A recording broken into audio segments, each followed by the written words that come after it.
Hi, it's Penny here. Welcome to another reading vlog. So in this reading vlog, I think I have two books about raven gods, a book with wolf in the title and a book with witch in the title. So I'm feeling very Halloweeny, even though that was a couple of days ago as I'm filming this. But hopefully I will also really love some of these books.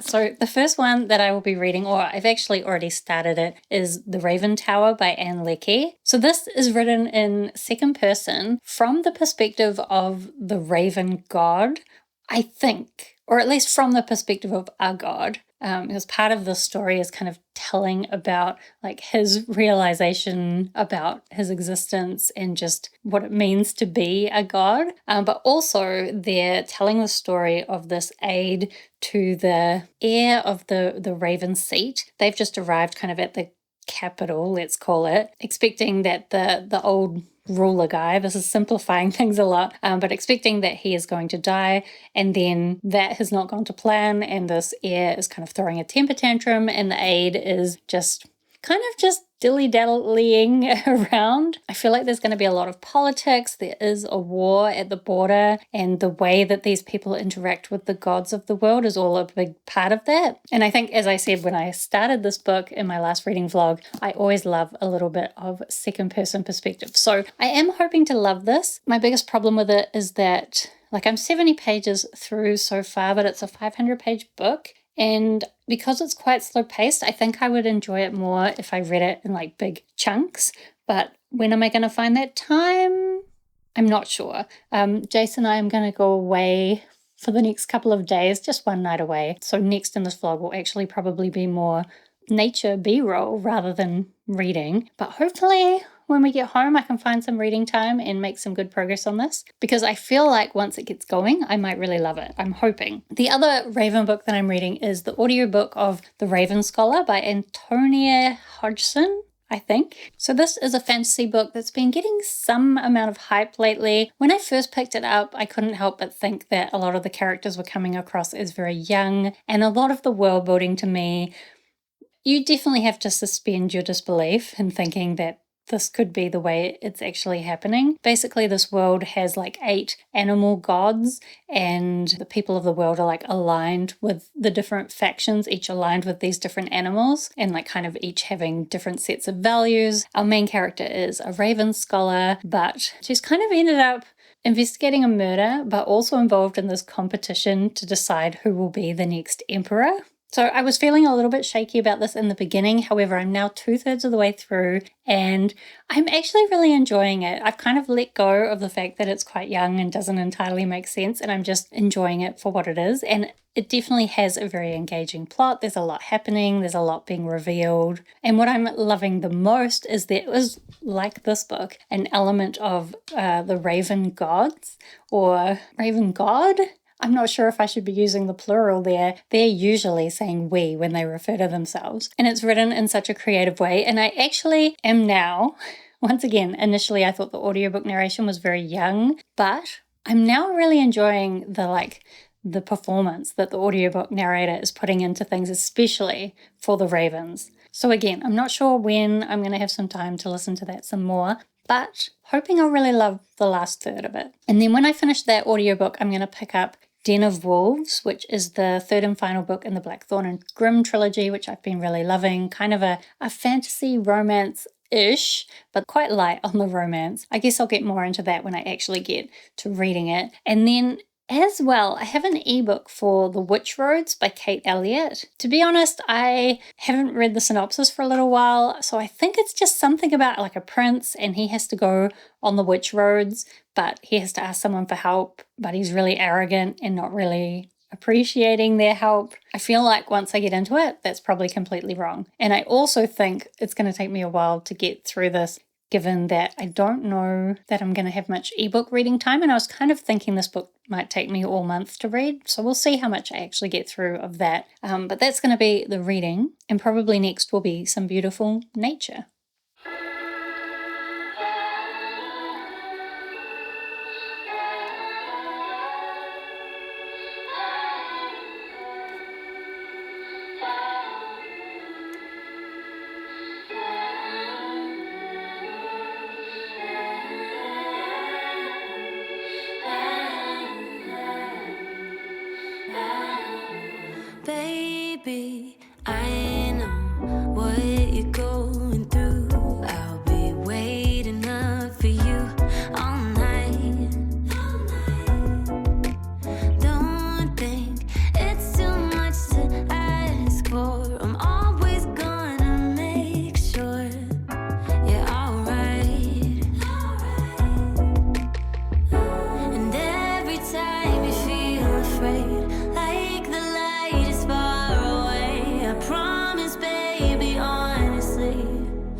like. But don't think you're never gonna see this all behind you. You're gonna see the things that you apply to.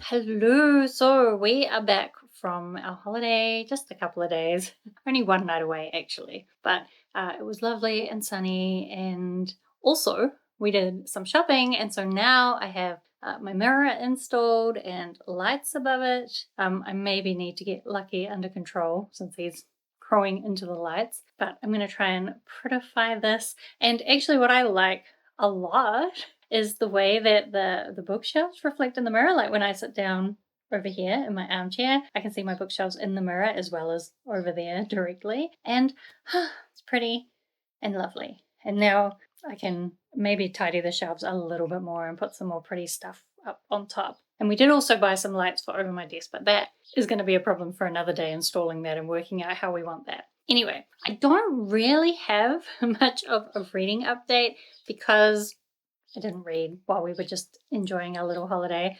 I did start The Witchlands by Kate Elliott this morning, which is a release earlier this year. I've actually just realized or found out that it's only going to be a duology, and I think the second book has just been released. But also, I think I'm only about 3% in, according to my Kobo, and I don't really know what's happening yet. It seems like there's some kind of threat of spores, dangerous spores that come out late at night, but also maybe ghosts. I'm not clear if the ghosts are true or not.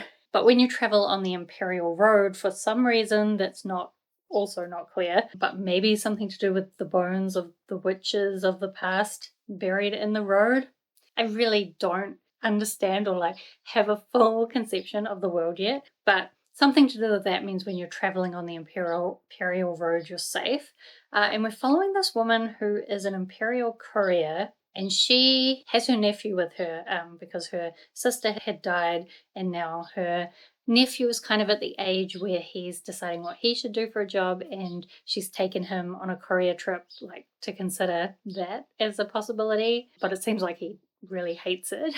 So probably not. And other than that, mostly we're just kind of learning about the world. So I haven't got very far into it yet, and I think I'll wait till I've read a little bit more before I form any firm opinions on it. And I'm about to film my wrap-up for last month, but once I've done that, maybe I can fit in some reading time and get some other things read. There's definitely a lot of things I feel like that I have on the go. Is it only 3 things? It's only 3 things. But I kind of wish I was reading all of them at once. So we'll see what happens.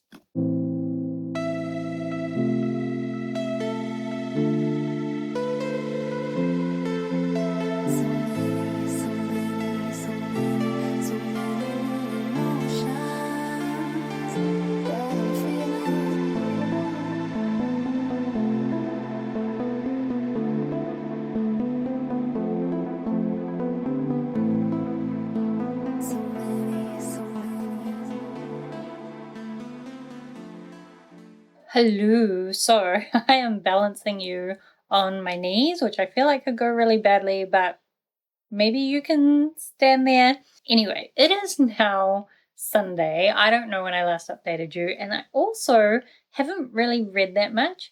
It is the 8th, and in October I was pretty much reading 100 pages a day, and somehow in November it's the 8th and I've only finished one thing, and it's an audiobook. So I am not really doing the same amount of reading as last month, which is fine, but also I would like to be doing more. I just haven't been managing to sort things out that way. Anyway, what I did finish is The Raven Scholar, and I really liked it. That last third since I last talked to you, or even just the very last 20%, had so many really great reveals and twists and turns, and it kind of did quite a good job, this book, of starting out more single perspective and then slowly becoming more and more multi-perspective, while never quite losing the main thread of things. And those different perspectives kind of really did give you different perspectives of the things that were going on. Anyway, I think my criticism that it seemed really young, especially the way people were speaking in some of the audiobook narration, that still definitely stands, but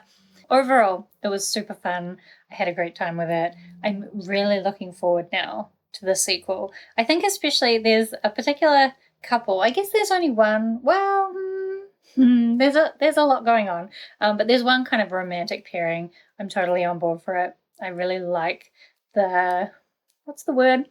Not a romance reader.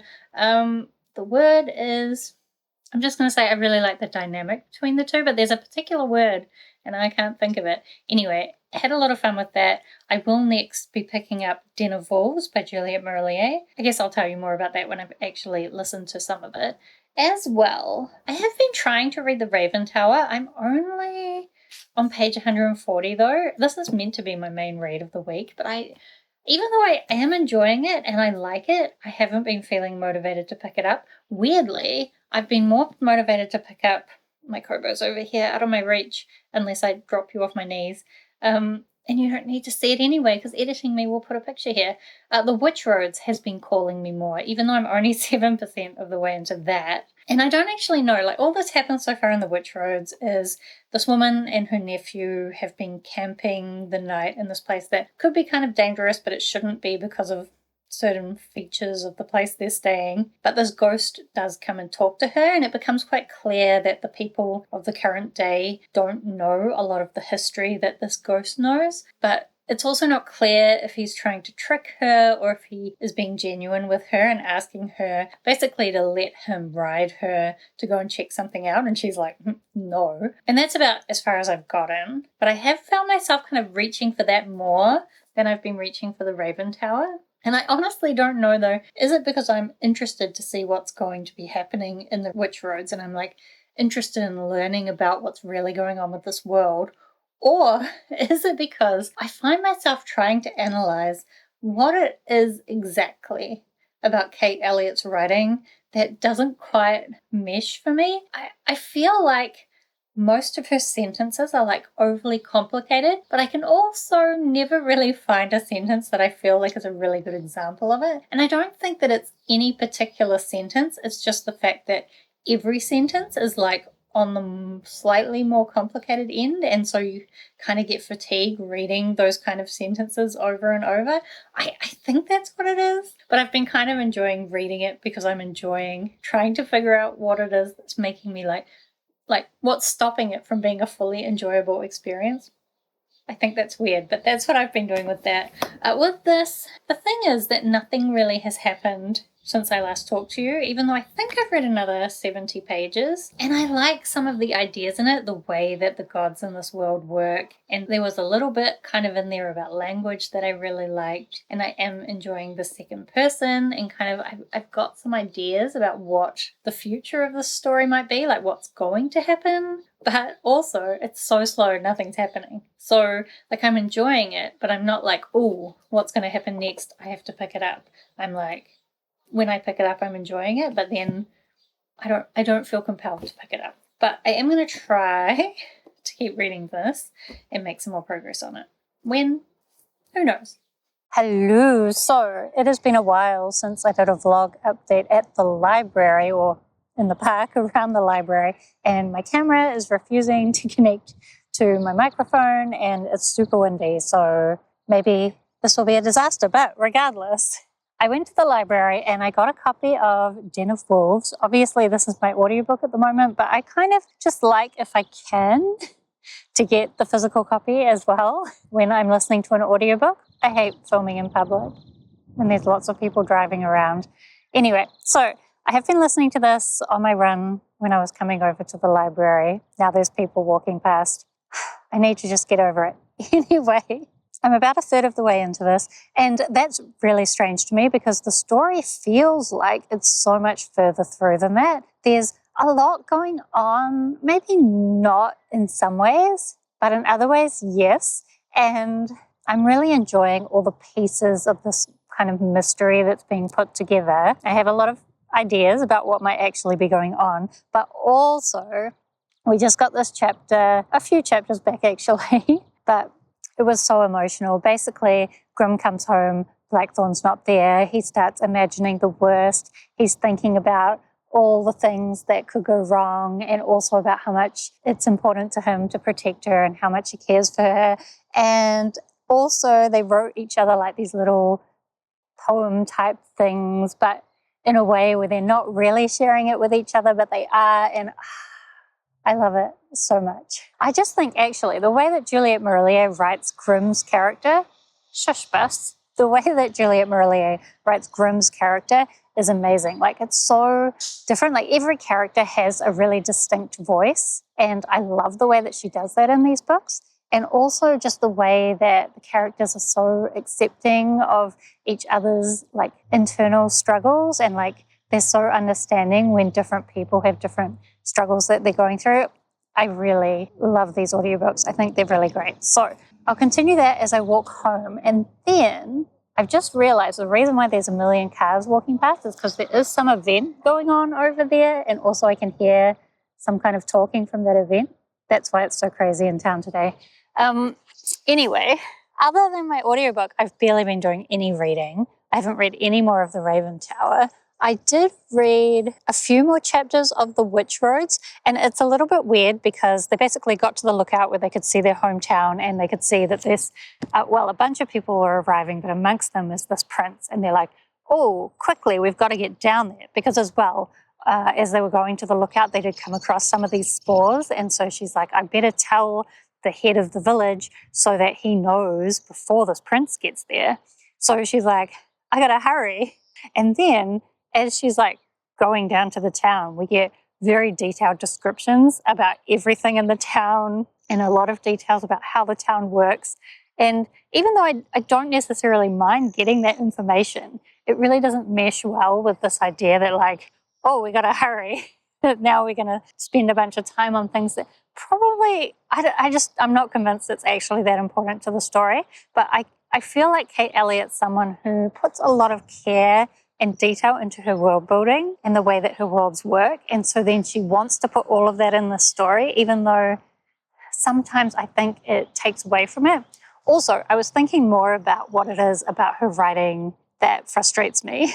And I think it is that a lot of her sentences are just doing too much. When she was doing a lot of these descriptions, each sentence would be describing like kind of multiple things, or it would always be like an action and a description all meshed up in one sentence. It's just too much. It's too much. And it means you've really got to... Shh. Can you hear that? They're so noisy. I think I've got this... Oh, I think I turned off directional audio, although I'm trying to use this. Regardless, that's noisy. I am talking about a book. I just think you have to go quite slowly with her writing because it's doing so much in every sentence. It's not necessarily now we've got ding dong. This is why we don't vlog out in the world. Anyway, I think the point is I don't necessarily dislike Kate Elliott's writing, but I just think sometimes... Is it 11 o'clock? Oh, I gotta go. 11 dongs. Anyway, I think I do like Kate Elliott's writing. I just get frustrated that it kind of forces me to go so slowly. But when I go home this afternoon, I'm going to try and read some more of The Raven Tower because that's what I actually want to be progressing with. And I honestly couldn't tell you why I haven't been.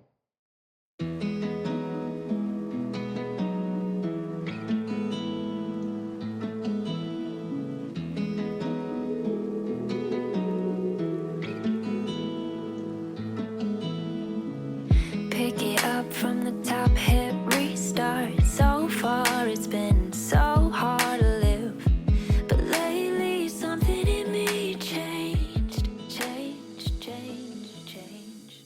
Hello. So the last couple of days I've actually managed to pick up my reading speed a little bit. And also, actually, I realized I kept thinking this was a 500-page book, but it's only 400 pages. So now that I'm 300 pages through, I'm 3/4 of the way. So just realizing that it wasn't as long a book as I realized, like percentage-wise, meant that suddenly I'm much further through the book. But also, I think I managed to find some like more extended periods of time to read, which helped. And also, I do think the plot picked up a little bit more. We had a few things happening that like compelled me more to want to pick this up. So I guess what I haven't talked about so far, I think, with this book is it's kind of telling two stories at once. One is the history of this god whose perspective we're getting. I will say, I don't think it's spoilers to say. I think I assumed quite early on that it was the Raven God's perspective we were getting,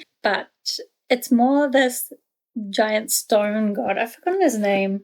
They refer to him as... Oh, also, I keep catching myself saying him, and there's no reason why this rock should have a gender. Oh, Strength and Patience of the Hill is the name of this god. So we're getting their story and about how they've kind of been pulled into this conflict between the gods that is kind of happening as a result of certain gods trying to take care of certain groups of people. But there's also kind of gods manipulating each other a little bit. One of the things that I'm most interested about in this book is the way that the gods' power works. Basically, if a god says something as if it's true, then as long as they have enough power, that thing will become true. But they have to be really careful about the things they say, because if they say something that to become true will take more power than they have, then it'll wipe them out and potentially kill them. And that's really the only way a god can die, I think. And they gain power, of course, from people making sacrifices or offerings to them. So we've got this one storyline that's kind of this conflict with the gods, and then the other timeline is the perspective that's being told in second person. But those two perspectives have now, well, not exactly come together, but you can definitely see how they connect. And we did get a little cameo, let's say, of Strength and Patience of the Hill in this other timeline. And I guess we're learning a little bit more about the mystery about what happened to the previous Raven's Least. So it's getting more interesting. And I think as well the main character in terms of the person, the you of the story, their personality is becoming a little bit clear. I think something that makes it difficult with you stories is sometimes that characterization is hard to put across, because even third person will usually be third person omniscient, where you're seeing the person's thoughts as well as just what they're doing, whereas second person doesn't usually have their thoughts, or at least this second person doesn't. It has sometimes some guesses of what they're thinking. Anyway, the summary is I am enjoying this better now because it doesn't just have some cool ideas that I'm enjoying, it also has a bit of a plot that I'm getting more involved in. So I've only got about 100 pages left. Maybe I could even finish it today. That might be optimistic, but I might try, because I would like to get back to what I was doing last month and reading about 100 pages a day. And honestly, it just takes a little bit of effort. So maybe I could do it. In terms of the other things I've been reading, I haven't read anything else of The Witch Roads, but I did go this morning. Actually, I had an optometrist appointment. Oh, my holder's ready for girl dinner. I am not ready for that at all. Anyway, while I was walking to my optometrist and coming back, I was listening to Den of Wolves, and I'm now about 2/3 of the way through it, and I'm loving it so much. I'm liking the mystery, even though I think the first book, it's a little bit predictable where it's going to go. I could still be surprised. I'm only 2/3 of the way through, but I like the connection of the story to the Fae as well in terms of the romance. Blackthorn and Grimm are having to stay apart for a little while because he's having to do this job helping out with building this house. He's having to stay there for reasons. He doesn't really want to, but it is the right thing to do. And also, I love the way that Blackthorn and Grimm are such good people, even though they're not always easy to get along with and they have a lot of trauma. So often they choose to do the right thing even though it's difficult. And honestly, role models, the way that they do it, it's not, I don't know, it comes across as very genuine and still very balanced. But also, so they're having to spend time apart and they're both so unhappy about it, but they don't have a properly established relationship. They're just friends.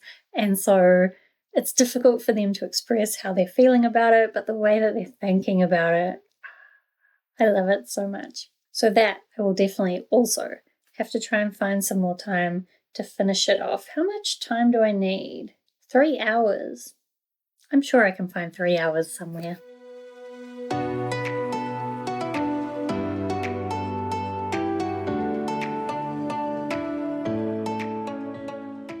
Okay, so it's a couple of days later and it's time for me to wrap up this vlog. I have managed to finish a few things to tell you about. So firstly, I finished off the Raven Tower. To be honest, like coming up to the very ending, as I said last time, I was definitely more engaged in it. And I still think like there's some really amazing ideas in this. I did enjoy this book, but I will say when I got to the very ending, I turned the page and I was surprised to find that there was not more. The ending itself, to me, felt very anticlimactic. Like, where was the ending? Like, it kind of finishes here, and I turn the page, and it goes to cast of characters, and I was kind of like shocked, like, what do you mean that's the ending? So I kind of have mixed feelings about this book. There's a lot to really love about it in terms of like the ideas around gods and a particular way of gods working and how they might interact with humans. And there's some interesting mysteries going on. I will say there's quite a lot of politics, I guess you would call it, going on around these different groups of people and their attempts to gain power. And some of that I just guess was a bit too convoluted for me. I didn't care enough to get involved. But the stuff about the gods, I really liked it. I will say though as well, I don't know that the second person perspective was really like justified. I think my favorite books that use second person, the reason for it being in second person ends up becoming quite significant. Whereas this, like, there is a reason, but also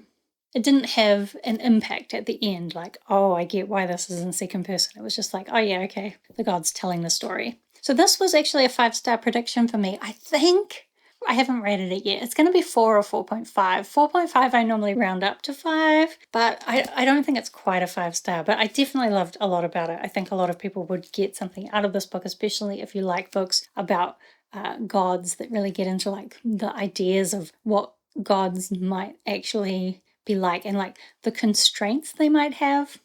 Anyway, that's that. Then as well, I finished off Den of Wolves. I will say someone in my comments, I've forgotten who, did say that they thought this was quite rushed and they wondered if that was because Juliet Marillier had been hoping to write more books in this series and then her publisher said no, because I definitely thought the same. The ending of it was very rushed in the way that it came together, and for like this to be 3 books of slow burn of Blackthorn and Grimm, like kind of the final resolution of that was, I don't know, it almost, again, anticlimactic, but still, I still definitely love Blackthorn and Grimm. And I do think the other story that was going on with this young girl and I guess some mysterious links to the Fae, that was interesting. But as well as that, there's this other thing going on with kind of Blackthorn's history that we're learning about. So there ended up being quite a lot in this. And I think that is why the ending especially felt really rushed. And I think I just wanted a little bit more for all the characters, like not just Blackthorn and Grimm, but this young girl. I'm pretty sure this is supposed to be Kara, the young girl. I would have liked a little bit more about what happened to her next, but still, I really love the reading experience of this. And